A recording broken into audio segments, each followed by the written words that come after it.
what you want to do with a child who's aggressive is socialize them so that they become sophisticated in their manifestation of their aggression.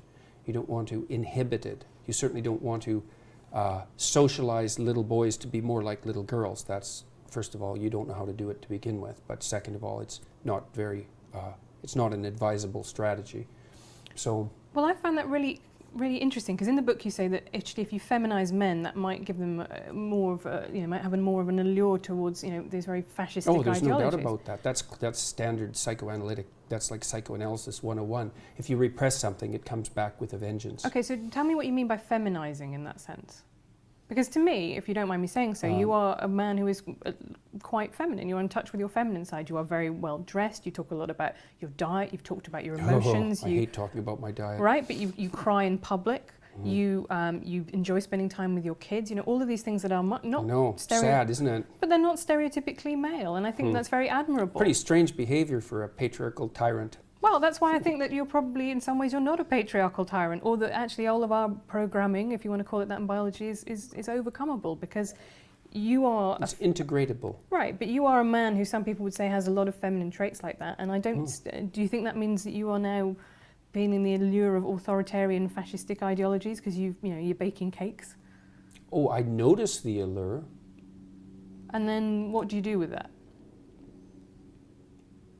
Work to live such that there's no temptation in that, which is also what I recommend to everyone else. Right. If you see any temptation in that, then you should straighten yourself up real quick. So, and that's what I've done for decades. So of course you have to see the allure in that. If you don't see the allure in it, you're a fool. Just like if you don't see the allure in the radical leftist ideas. I mean, if you didn't understand the allure, you couldn't understand the ideas. They're dangerously alluring. It'd be lovely if there was a strong man who could solve all our problems, and those who deserved it got exactly what was coming to them. It's not something that I would recommend as a wish. So, but that doesn't mean you want to be blind to its attraction. You want to see what the dark parts of you are attracted to. It helps you keep an eye on where things can go if they go badly sideways. So, I don't think it has anything to do, though, with my what would you say, more classically feminine interests. Not as far as I can tell. I mean, I have all sorts of classically masculine interests too, so right, and it seems to be reasonably well balanced. Right, so you talk then about we shouldn't socialise little boys like little girls, but actually, I have lots of stereotypes. I'm interested in politics, which is overwhelmingly male-dominated. You have lots of classically feminine interests. Why, what is the problem here with people having personalities that are a mixture? There's no problem with that at all. The problem is when it's dictated by fiat. Well, I mean, who's fiat? How about the education system? So in schools, you think that there is that? Well, I can't remember the psychologist's name at the moment, but he was quite influential in the 1980s, who recommended as a control for male violence that boys be socialized more like little girls. And I don't think that that's a particularly unpopular viewpoint. So on the de-emphasis on competition, for example, in games, the increase in the rise of competitive games where scores aren't kept, that sort of thing, is all a manifestation of that kind of theory as far as I'm concerned. The idea that there's something intrinsically wrong with competition.